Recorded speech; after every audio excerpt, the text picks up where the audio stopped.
Hello everyone, நீங்கள் பார்த்துட்டு இருக்கிறது தேரி ஆஃப் ஃபேண்டசி. நான் அஃபிஃபரிக். இன்றைக்கி நான் Charlie and the chocolate factory மூவியோடைய ஸ்டோரியை தான் எக்ஸ்பிளைன் பண்ண போகிறேன். அண்ட் ஆஸ் யூஷுவல் சொல்கிறது தான், இதுவரையும் நம்ம சேனலை சப்ஸ்கிரைப் பண்ணாமல் இருந்தீங்கன்னா மறக்காமல் சப்ஸ்கிரைப் பண்ணிக்கோங்க. Let's get started. ஃபர்ஸ்ட் நான் Charlie and the chocolate factory பற்றி ஒரு சில இம்பார்ட்டண்டான ஃபேக்ட்ஸ் எல்லாம் சொல்லிடுறேன். Charlie and the chocolate factory இந்த மூவி ஒரு நாவல் பேஸ்ட் மூவி தான்.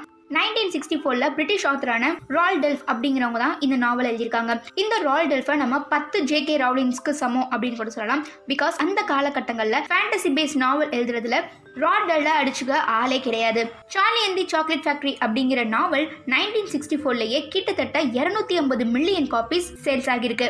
ரால் டெல்ஃப் எழுதின வேறு சில பாப்புலரான நாவல்லாம் என்னென்னு பார்த்தோம்னா, Charlie and the great glass elevator, சில வருஷங்களுக்கு முன்னால் ரிலீஸ் ஆன BFG அப்படிங்கிற மூவியும் கூட ரால் டெல்ஃபுடைய நாவல்லேருந்து தான் தழுவி எடுக்கப்பட்டது. தென் இந்த நாவலை 1970s Willy Wonka and the chocolate factory அப்படிங்கிற பேரில் எடுத்தாங்க.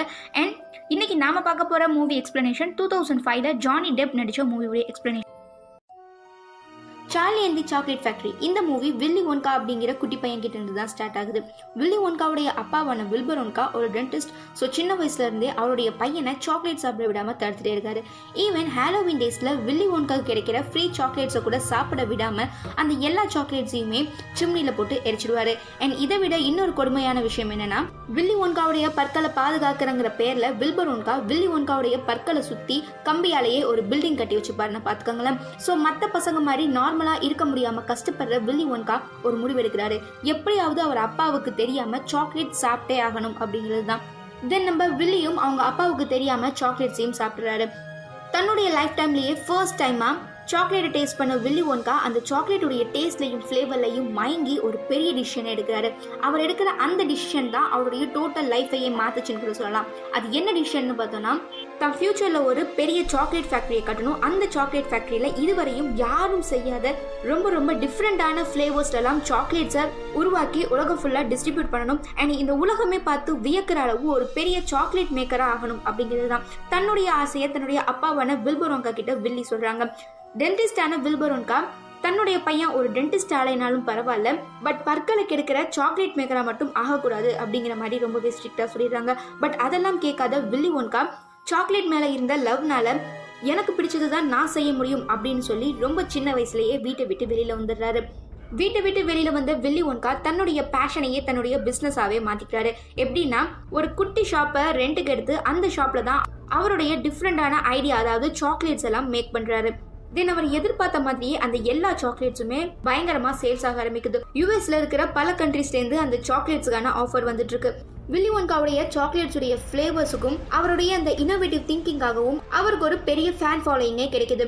வில்லி ஒன்கா எடுத்துக்கிட்டோம்னா ரொம்பவே பெரிய மேதாவினே சொல்லலாம். அவருடைய மேதாவித்தனம் எப்படின்னா, ஒரு சாக்லேட் கோட்டையே கட்டுற அளவு இருந்திருக்கு. எப்படின்னு பார்த்தோம்னா, இந்தியாவை சேர்ந்த கிங் பாண்டிச்சேரி அப்படிங்கிற அரசர் தனக்கு ஒரு மாளிகையை கட்டித்தர சொல்லுவாரு. அந்த மாளிகை பார்த்தோம்னா ஃபுல் அண்ட் ஃபுல் சாக்லேட்ஸால தான் செய்யணும். ஸோ நம்ம வில்லி ஒன்கா என்ன பண்ணுவார்னா, பார் சாக்லேட்ஸ் எல்லாம் செங்கலுக்கு பதிலாகவும் லிக்விட் சாக்லேட்ஸ் எல்லாம் சிமெண்ட்டுக்கு பதிலாகவும் யூஸ் பண்ணி ஒரு பெரிய சாக்லேட் மாளிகையை கட்டி கொடுத்துருவாரு. பட் நம்ம வில்லி ஒன்கா அப்ப என்ன சொல்லுவாருன்னா, இந்தியாவுடைய கிளைமேட் கண்டிஷனை பொறுத்த வரைக்கும் இந்த சாக்லேட் மாளிகை கொஞ்ச நாளிலேயே உருகி போயிரும். ஸோ முடிஞ்ச வரைக்கும் இந்த சாக்லேட்டை நீங்க சீக்கிரம் சாப்பிட ஆரம்பிச்சிருங்க அப்படின்னு சொல்லுவாங்க. பட் கிங் பாண்டிச்சேரி என்ன சொல்லுவாருன்னா, இந்த மாளிகையை நான் ரொம்ப ஆசையா கட்டி கேட்டேன், நீங்களும் கட்டி கொடுத்துட்டீங்க, பட் இதை என்னால சாப்பிட முடியாது, இங்க தான் நானும் என்னுடைய ஒய்ஃபும் வாழ போறோம் அப்படிங்கிற மாதிரி சொல்லுவாங்க. தென் நம்ம வில்லி ஒன்கா கேட்டா கேளு கேட்காட்டி போ, சொல்ல வேண்டியது ஏன் கடமை அப்படிங்கிற மாதிரி எதுவும் சொல்லாம இந்தியாவிலேருந்து கிளம்பி வந்துருவாரு. வில்லி ஒன்கா சொல்ல மாதிரியே கொஞ்ச நாள்லயே அந்த சாக்லேட் மாளிகை உருக ஆரம்பிச்சிடும். அப்போ நம்ம கிங் பாண்டிச்சேரி வில்லி ஒன்கா கிட்ட அகைன் தனக்கு ஒரு சாக்லேட் மாளிகையை கட்டி கொடுங்க அப்படிங்கிற மாதிரி கேட்பாங்க. பட் நம்ம வில்லி ஒன்கா திரும்ப இந்தியாவுக்கு போக மாட்டாங்க. ரொம்பவே சக்ஸஸ்ஃபுல்லாக பிஸ்னஸ் ரன் பண்ணிட்டு இருந்த வில்லி ஒன்கா அவருடைய கோலையுமே அச்சீவ் பண்ணிட்டாரு. அதாவது அவர் ஆசைப்பட்ட மாதிரியே இந்த உலகத்திலேயே மிகப்பெரிய சாக்லேட் ஃபேக்டரியையும் கட்டிட்டாரு. அந்த சாக்லேட் ஃபேக்டரியில நிறைய பேருக்கு வேலையும் கொடுக்குறாரு. வில்லி ஒன்காவுடைய ஒரு சில புத்திசாலித்தனமான ரெசிபிஸ் மட்டும் இப்போ நான் சொல்றேன்.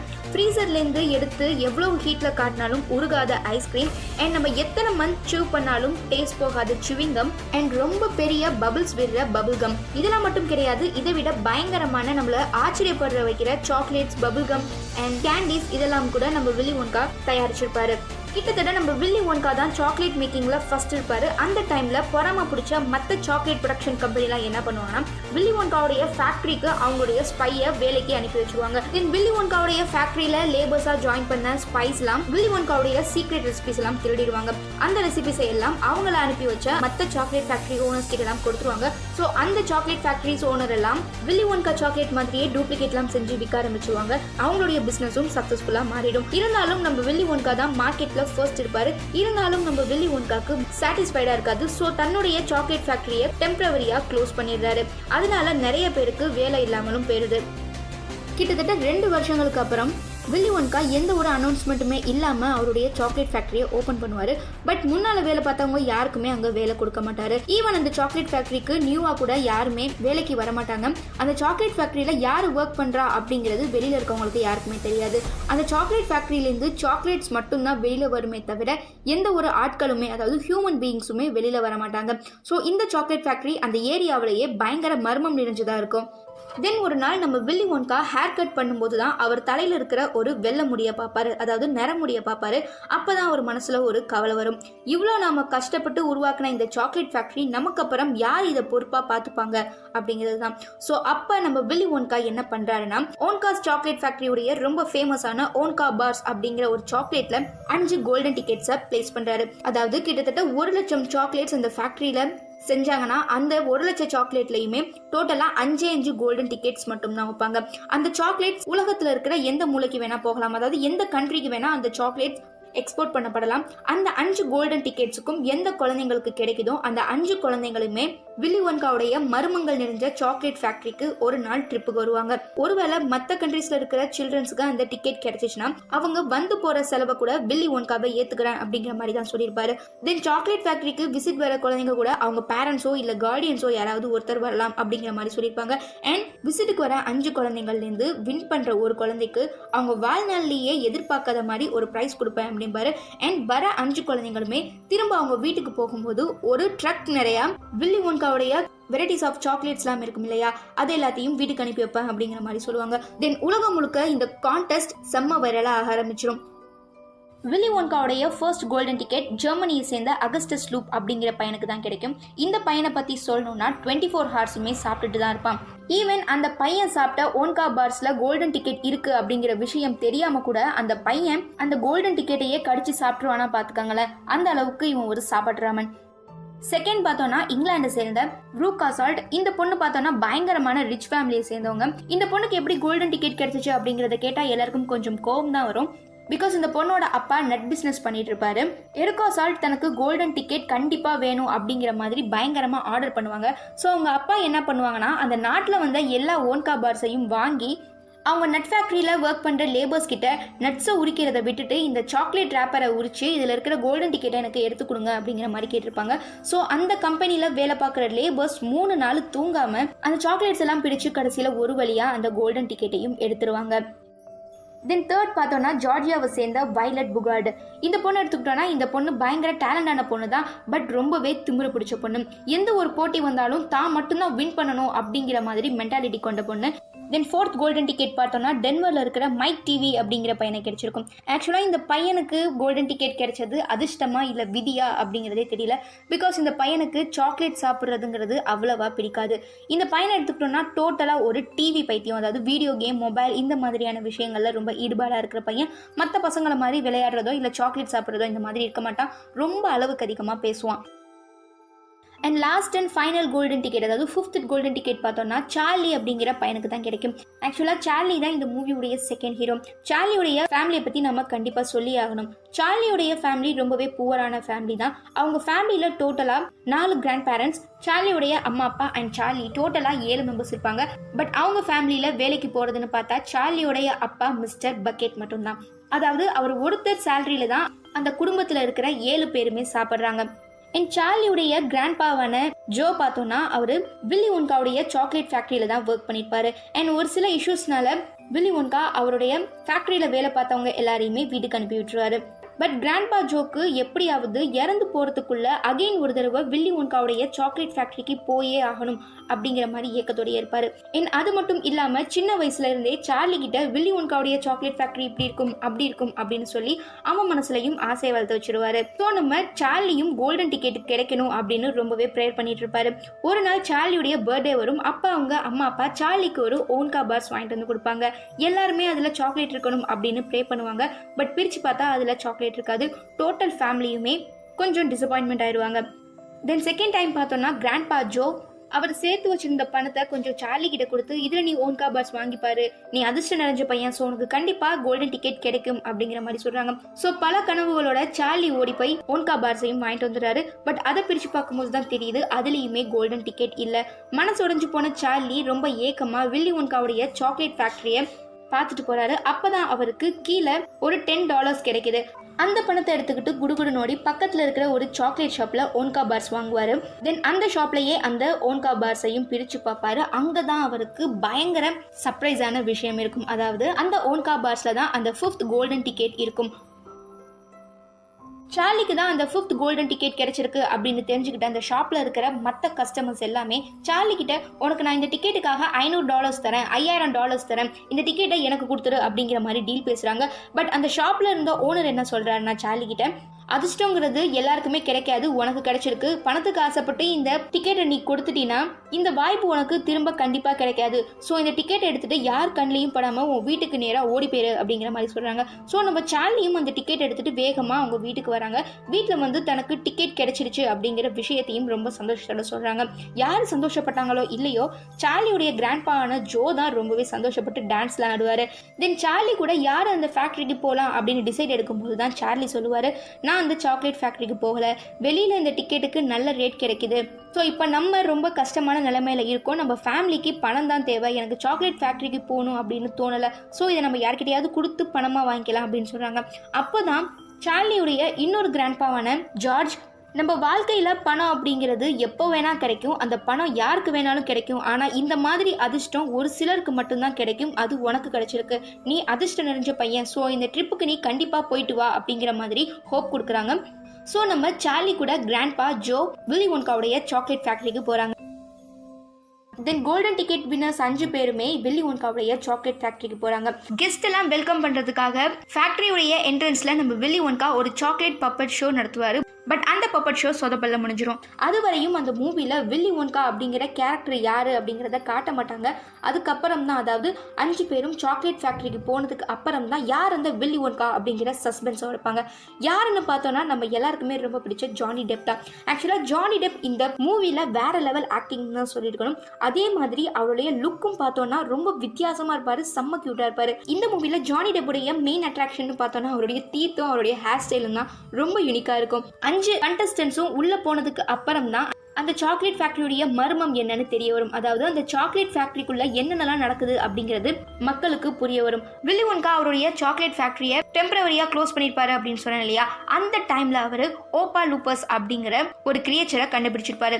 இந்த ஓப்பா லூப்பஸ் யாருன்னா, இவங்க ஒரு காட்டுவாசி மக்கள், ஹைட்லையும் வெயிட்லையும் ரொம்ப கம்மியா தான் இருப்பாங்க. பட் இவங்க பயங்கரமான விசுவாசிகள். ஓப்பா லூப்பஸ்க்கு கொக்கோ பீன்னா ரொம்பவே பிடிக்கும். பட் அவங்க இருக்கிற ரீஜியன்ல கொக்கோ பீன் அப்படிங்கிறது வருஷத்துக்கு 3 இல்ல 2 இந்த மாதிரி தான் கிடைக்குமா. சோ நம்ம வில்லி ஒன்கா ஓப்பா லூப்பஸ் கிட்ட என்ன டீல் பேசுறாருன்னா, எனக்காக என் சாக்லேட் ஃபேக்டரியில நீங்க வேலை பார்த்து கொடுத்தீங்கன்னா உங்களுக்கு தேவையான கொக்கோ பீன்லாம் நான் கொடுக்குறேன் அப்படிங்கிற மாதிரி தான். ஸோ ஓப்பா லூப்பஸும் வில்லி ஒன்காவை நம்பி அவருடைய சாக்லேட்ஸுக்கு வேலை பார்க்க வந்திருப்பாங்க. இதனால தான் வில்லி ஒன்கா ரீஓபன் பண்ணதுக்கு அப்புறம் எந்த ஒரு ஹியூமன் பீயிங்கையுமே வேலைக்கு வச்சுக்கல. ஃபர்ஸ்ட் ஃபேக்டரியில வில்லி ஒன்கா எல்லாரையும் கூட்டிட்டு சாக்லேட் மிக்சிங் ரூமுக்கு தான் போவாங்க. ஆக்சுவலா இது பார்க்க லெபார்டரி மாதிரிலாம் இருக்காது. நம்ம எல்லாருமே சின்ன வயசுல ரொம்ப ஆசைப்பட்ட ஒரு ஃபேண்டசி வேர்ல்ட் மாதிரி தான் இருக்கும். பிகாஸ் எங்க பார்த்தாலுமே சாக்லேட்டா தான் இருக்கும். சாக்லேட்னா ரேப்பர் சுத்தின சாக்லேட் கிடையாது. சாக்லேட்டாலேயே உருவாக்கின ட்ரீஸ், லிக்விட் சாக்லேட் கொட்டுற ஃபால்ஸ், ஐஸ்கிரீமால செஞ்ச பூக்கள், ஈவன் அந்த தரையில இருக்கிற கிராஸ்லாம் கூட எடிபிள் தான். அப்போ நம்ம வில்லி ஒன்கா என்ன சொல்லுவாருன்னா, இங்கே இருக்க எல்லாமே எடிபிள் தான், ஸோ நீங்கள் இஷ்டப்பட்டதை சாப்பிட்டுக்கோங்க அப்படிம்பாங்க. ஸோ சாக்லேட் ஃபேக்டரிக்குள்ளே போன 10 பேருமே, அதாவது கண்டஸ்டன்ஸ் 5 பேர் அண்ட் அவங்களுடைய கார்டியன்ஸ் 5 பேர் இருக்காங்களே, அவங்க 10 பேருமே இன்னைக்கு செம்ம வேட்டை தான் அப்படிங்கிற மாதிரி எல்லா சாக்லேட்ஸ் அண்ட் ஐஸ்கிரீம்ஸையும் எடுத்து சாப்பிடுவாங்க. தென் நார்மலாவே நம்ம அகஸ்டஸ் லூப் பார்த்தோம்னா பயங்கரமா சாப்பிடுவாரு. இந்த மாதிரி ஒரு இடத்துக்கு அழைச்சிட்டு போனா சும்மா விடுவாரு என்ன? மத்தவங்களெல்லாம் விட ஒரு படி மேல தானே இருப்பாரு. அவர் என்ன பண்றாருன்னா லிக்விட் சாக்லேட் ஃபால்ஸ் சொன்ன இல்லையா, அங்க அவர் ஸ்லிப் ஆகி அந்த ஃபால்ஸ்லயே விழுந்துடுறாரு. சோ அவரை அங்க இருந்து ஒரு மெஷின் வச்சு உறிஞ்சு எடுத்துருவாங்க. சோ அகஸ்டஸ் லூப் தான் இந்த கான்டெஸ்ட்ல ஃபர்ஸ்ட் எலிமினேட் ஆகிறாரு. தென் செகண்டா வில்லி ஒன்கா பேலன்ஸ் இருக்கிற 4 டீமையும் இன்வென்டிங் ரூம் அப்படிங்கிற இடத்துக்கு கூட்டிட்டு போவாங்க. இந்த இன்வென்டிங் ரூம்ல தான் வில்லி ஒன்கா ரொம்பவே டிஃப்ரெண்டா கிரியேட்டிவான சாக்லேட்ஸ் எல்லாம் கண்டுபிடிப்பாரு. தென் பார்த்தோம்னா ஃபுட் சுவிங்கம் அப்படின்னு ஒன்று கண்டுபிடிச்சிருப்பாரு. இந்த சுவிங்கம் எதுக்காகனா, இந்த ஒரு சுவிங்கம் சாப்பிட்டா போதும், அன்னைக்கு ஃபுல்லாவே வேற எதுவும் நம்ம சாப்பிடவே தேவையில்லை. பிகாஸ் இந்த சுவிங்கம் ஸ்டார்டிங்ல சூ பண்ணும்போது ஒரு ஃபுட்டாகவும், அரை மணி நேரத்துக்கு அப்புறம் சூ பண்ணும்போது இன்னொரு ஃபுட்டோட டேஸ்டாகவும், அதுக்கப்புறம் இன்னொரு ஃபுட்டோடைய டேஸ்ட் மாதிரியும், அதாவது மாறி மாறி மாறி நமக்கு பசி இல்லாம பண்ணிடும் அப்படிங்கிற மாதிரி சொல்லியிருப்பாங்க. இந்த சாக்லேட்டை வில்லி ஒன்கா சாப்பிடக்கூடாது, இது டெஸ்டிங் ஸ்டேஜ்ல தான் இருக்கு அப்படிங்கிற மாதிரி சொல்லியிருப்பாங்க. பட் அதை கேட்காத வயலட் பியூகட் அந்த சாக்லேட்டை சாப்பிடுவாங்க. ஸோ அந்த சாக்லேட் டெஸ்டிங் ஸ்டேஜ்ல இருந்ததுனால அந்த சாக்லேட் அவங்களுக்குள்ள பயங்கரமா ரியாக்ட் ஆகி அவங்க பெரிய பலூன் மாதிரி ஆகிடுவாங்க, அதாவது ரொம்ப குண்டாயிருவாங்க. ஸோ வயலட் ப்ரூகட் அந்த கான்டெஸ்ட்ல இருந்து செகண்டா எலிமினேட் ஆயிடுவாங்க. தென் தேர்ட் பார்த்தோம்னா எல்லாரையும் கூட்டிட்டு வில்லி ஒன்கா அவருடைய சாக்லேட்டுக்கு தேவையான நட்ஸ் எல்லாம் உரிப்பாரு இல்லையா, அந்த இடத்துக்கு கூட்டிட்டு போவாங்க. அந்த இடத்துல மிஷின்ஸ் இருக்காது, அதுக்கு பதிலாக அணில்களை தான் வச்சிருப்பாங்க. அழகான அணில்களை பார்த்த எருக்கா சால்ட் ஒரு அணிலை தூக்க போவாங்க. பட் அந்த அணில் அவங்கள தள்ளி விட்டுரும். அதனால எருக்கா சால்ட் இந்த டோட்டல் ஃபேக்டரிக்கே ஒரு டஸ்ட்பின் இருக்கும் இல்லையா, அதாவது குப்பை சேர்க்கிற இடம், அந்த இடத்துல போய் விழுந்துருவாங்க. எருக்கா சால்ட்டை காப்பாற்ற போறோன்னா அவங்க அப்பாவும் அதே குப்பை தொட்டியில போய் விழுந்துருவாங்க. ஸோ எருக்கா சால்ட் தான் தேர்ட் எலிமினேட் ஆகிற கண்டஸ்டன்ட். தென் ஃபோர்த் பார்த்தோன்னா வில்லி ஒன்கா பேலன்ஸ் இருக்கிற 2 டீமை கூட்டிட்டு இன்னொரு டெஸ்டிங் ரூமுக்கு போவாங்க. இந்த டெஸ்டிங் ரூம் தான் இருக்கிறதுலேயே பயங்கர கிரியேட்டிவா இருக்கும். இந்த டெஸ்டிங் ரூமை பத்தின கண்டென்ட் என்ன அப்படின்னு பார்த்தோம்னா, நார்மலா நம்ம டிவி பார்த்துட்டு இருக்கும் போதே அந்த டிவிலேருந்தே நமக்கு சாக்லேட் கிடைக்கும், அதாவது டிவிக்குள்ள கையை விட்டு நம்ம அந்த சாக்லேட்டை எடுக்கலாம் அப்படிங்கிற மாதிரி நம்ம வில்லி ஒன்கா வேற லெவல்ல திங்க் பண்ணியிருப்பாரு. அதை நடைமுறைக்கு கொண்டு வரணும் அப்படின்னு ட்ரை பண்ணிட்டு இருப்பாரு. கிட்டத்தட்ட அந்த டெஸ்டிங் ஆனது முடிகிற ஸ்டேஜ்ல இருக்கும். அப்பதான் இவங்க எல்லாருமே விசிட்டுக்காக சாக்லேட் ஃபேக்டரிக்கு வந்திருப்பாங்க. ஸோ நம்ம வில்லி ஒன்கா டைரக்டா சார்லியை டிவிக்குள்ள கையை விட்டு அந்த சாக்லேட் எடுத்து சாப்பிடு அப்படின்னு ஆஃபர் கொடுப்பாங்க. நம்ம வில்லி ஒன்காவும் அதே மாதிரி செஞ்சு அந்த சாக்லேட்டை எடுத்து கடிச்சு சாப்பிட்டுருவாங்க. இதை பார்த்த மைக் டெவி வில்லி ஒன்காவை பார்த்து, நீங்க புத்திசாலியா இல்ல முட்டாளா, நீங்க கண்டுபிடிச்சிருக்கிறது எவ்வளவு பெரிய விஷயம் தெரியுமா, இது பேரு தான் போட்கி, இது வரைக்கும் இது ஒரு கற்பனையான விஷயமா தான் இருந்துச்சே தவிர இப்பதான் இதை நீங்க ப்ரூவ் பண்ணிருக்கீங்க, பட் இதை எப்படி உங்களுக்கு யூஸ் பண்ணணும்னு தெரியல, நீங்க ஒரு பெரிய முட்டாள் அப்படிங்கிற மாதிரி அவரை பேசுறாரு. பட் இதெல்லாம் கேட்டு வில்லி ஒன்கா ரொம்ப ஆச்சரியப்படாம, எனக்கு பிடிச்சதை தான் நான் செய்ய முடியும், மற்றவங்களுக்காக நான் எதுவும் செய்யலை அப்படிங்கிற மாதிரி ரொம்ப கேஷுவலாக பேசுவாங்க. பட் மைக் டெவி என்ன பண்ணுறான்னா, அந்த சாக்லேட் நடந்துச்சு இல்லையா எக்ஸ்பெரிமெண்ட்டு, அதே மாதிரி அதே இடத்துல போய் அவன் நிற்கிறான். ஸோ அவனை அந்த ஓப்பா லூப்பஸ் டிவிக்குள்ளே கொண்டு வராங்க. டிவிக்குள்ளே கொண்டதுக்கப்புறம் மைக் டிவியுடைய அப்பாவான மிஸ்டர் டிவி மைக் டிவியை டிவிக்குள்ளே கையை விட்டு எடுக்கிறாரு. பட் மைக் டிவியை பார்த்தோன்னா ரொம்பவே குட்டி ஆயிடுறாரு. அவரை எப்படி பழைய மாதிரி கொண்டு வரது அப்படிங்கிறது யாருக்குமே தெரியல, ஈவன் நம்ம வில்லி ஒன்காக்கு கூட தெரியல. ஸோ நம்ம மைக் டிவி தான் 4th எலிமினேட் ஆகிற கண்டஸ்டன்ட். தென் ஆட்டோமேட்டிக்கா நம்ம சார்லி தான் இந்த கான்டெஸ்டுடைய வின்னர் ஆயிடுவாரு. எப்படி சார்லி வின்னர் ஆனாரு அப்படின்னு கேட்டிங்கன்னா பெருசா ஒன்றும் கிடையாது. பிகாஸ் சார்லி கூட இந்த கான்டெஸ்ட்ல கலந்துக்கிட்ட 4 குழந்தைங்களுக்குமே பேராசை, திமிரு, பிடிவாதம் இதெல்லாம் இருக்கும். பட் நம்ம சார்லிக்கு மட்டும் அப்படி எதுவும் கிடையாது. அதனால தான் சார்லியால கடைசி ரவுண்டு வரைக்குமே சர்வைவ் பண்ண முடிஞ்சிச்சு. அது மட்டும் இல்லாம நம்ம சார்லி புத்திசாலி இல்லைனாலும் ரொம்பவே பொறுமையான பையன். தென் வில்லி ஒன்கா சார்லி கிட்ட என்ன சொல்றாருன்னா, ஒன்னால மட்டும்தான் எனக்கு அப்புறம் இந்த சாக்லேட் ஃபேக்டரியை பொறுப்பா பாத்துக்க முடியும் அப்படிங்கிற மாதிரி சொல்றாரு. அது மட்டும் இல்லாம இன்னொரு ட்விஸ்ட் என்னன்னா, சார்லிக்கு இந்த டோட்டல் சாக்லேட் ஃபேக்டரியுமே கொடுத்துருவேன் அப்படின்னு சொல்லுவாரு. பட் சார்லி அவருடைய கிராண்ட்மா, கிராண்ட்பா அண்ட் பேரண்ட்ஸ் எல்லாரையும் விட்டுட்டு தான் கூட வந்து இருக்கணும் அப்படிங்கிற மாதிரி சொல்லுவாங்க. அப்ப சார்லி என்ன சொல்லுவாருன்னா, பணம் புகழ்லாம் நிறைய பேருக்கு கிடைக்கும், ஆனா நல்ல ஃபேமிலிங்கிறது ஒரு சிலருக்கு மட்டும்தான் கிடைக்கும். எனக்கு அந்த மாதிரி ஃபேமிலி கிடைச்சிருக்காங்க, பணங்கிறது எங்களுக்கு பெருசு இல்லை அப்படிங்கிற மாதிரி சொல்லிட்டு அந்த ஆஃபர் வேண்டாம் அப்படின்னு சொல்லி சார்லி அகைன் அவருடைய ஃபேமிலி கூடயே வந்து சேர்ந்திருப்பாரு. தென் எலிமினேட்டான 4 பசங்களுக்கும் என்னாச்சுன்னா, ஃபர்ஸ்ட் அகஸ்டஸ் லூப் எடுத்துக்கிட்டோம்னா அவரு சாக்லேட் ரிவர்ல விழுந்ததுனால டோட்டலா அவருமே சாக்லேட்டா மாறிடுவாரு. அவருடைய கையை அவரு கடிச்சு சாப்பிட்ற மாதிரி ஆகிவிடும். அண்ட் செகண்ட் வயலட் புகார்டு பார்த்தோம்னா ரொம்ப குண்டாகி அதுக்கப்புறம் சுருங்கினதுனால அவங்களுடைய டோட்டல் பாடியுமே ரொம்ப ஃபிளெக்சிபிளா ஆயிடும். ஈவன் வயலட் ப்ளூ கலர்ல மாறிடுவாங்க. அண்ட் தேர்ட் ரூகா சால்ட்டும் அவங்களுடைய அப்பாவும் குப்பை தொட்டியில விழுந்துருவாங்க. அவங்க உடம்பு ஃபுல்லா குப்பையாவே இருக்குமே தவிர வேற எதுவும் பெரிய பாதிப்புகள்னு அவங்களுக்கு பெருசா இருக்காது. அண்ட் ஃபைனலா பார்த்தோம்னா தான் நம்ம மைக் டெவி. ஆக்சுவலா மைக் டெவி வந்து ரொம்ப குட்டி ஆயிடுவாரு. அவரை எப்படி நார்மலாக ஆக்குறது அப்படிங்கிறது யாருக்குமே தெரியாது. ஸோ அவரை இழுத்து நார்மலாக ஆக்கலாம் அப்படின்னு ட்ரை பண்ணுவாங்க. அதை அவங்க செஞ்சு கூட பார்ப்பாங்க. பட் அந்த ரிசல்ட் வந்து நெகட்டிவாக போயிடும். ஃபைனலாக நம்ம மைக் டெவி பார்க்க இப்படி தான் இருப்பார். தென் வில்லி ஒன்கா ஒரு சின்ன பையன் இப்படி சொல்லிட்டானே அப்படிங்கிறத பொறுத்துக்க முடியாம கொஞ்ச நாளைக்கு சாக்லேட் கிரியேட் பண்றது அப்படிங்கிறதையே விட்டுருவாரு. தென் சார்லி பின்னாலேயே போய் சார்லியோடைய டெய்லி ஆக்டிவிட்டிஸ் எல்லாத்தையுமே நோட் பண்ணுவாரு. நம்ம சார்லி பார்த்தோம்னா ஷூக்கு பாலிஷ் போடுற பையனா ஒர்க் பண்ணிட்டு இருப்பாரு. அப்போ அவர்கிட்ட நம்ம வில்லி ஒன்கா வேற யாரோ மாதிரி போய் பேசுவாங்க. பட் நம்ம சார்லிக்கு அது வில்லி ஒன்கா தான் அப்படிங்கிற விஷயம் தெரிஞ்சிடும். தென் சார்லி வில்லி ஒன்கா கிட்ட நீங்க வீட்டுல இருந்து சண்டை போட்டு வந்ததுக்கு அப்புறம் உங்க அப்பாவை போய் மீட் பண்ணீங்களா அப்படின்னு கேட்பாங்க. பட் வில்லி ஒன்கா நான் போனேன், ஆனா அந்த இடத்துல எங்க அப்பா இல்ல அப்படிங்கிற மாதிரி ரொம்பவே சோகமா சொல்லுவாரு. அதுக்கப்புறம் சார்லி வில்பரோன்கா எங்க இருக்காரு அப்படிங்கிற விஷயத்த கஷ்டப்பட்டு கண்டுபிடிச்சு வில்லிய அவங்க அப்பாவை பார்க்க கூட்டிட்டு போவாங்க. அங்க பார்த்தோம்னா ஒரு பயங்கரமான பாச போராட்டமே நடக்கும் அப்படின்னு நான் சொல்லணும். ஏன்னா வில்லி ஒன்கா வீட்டை விட்டு கோச்சிட்டு வந்ததுக்கு அப்புறம் கொஞ்ச நாளையிலேயே ரொம்ப சக்ஸஸ்ஃபுல்லான பிஸ்னஸ் மேனாக வந்துடுவார். ஆனால் அவங்க அப்பா வில்லி ஒன்கா ஆரம்பித்த ஃபர்ஸ்ட் ஷாப் பற்றின ஆர்டிக்கல் நியூஸ் பேப்பரில் வந்துச்சு இல்லையா, அதுலேருந்து ரீசெண்டாக வில்லி ஒன்கா செஞ்ச அச்சீவ்மெண்ட் வரைக்கும் நியூஸ் பேப்பரில் வந்த எல்லா ஆர்டிக்கலையுமே கலெக்ட் பண்ணி அவங்க வீட்டில் ஃப்ரேம் பண்ணி வச்சுருப்பாங்க. இதை பார்த்ததும் நம்ம வில்லி ஒன்காக்கு ரொம்பவே சந்தோஷமாயிரும். அப்பாவும் பையனும் பல வருஷங்களுக்கு அப்புறம் சேர்ந்துருவாங்க.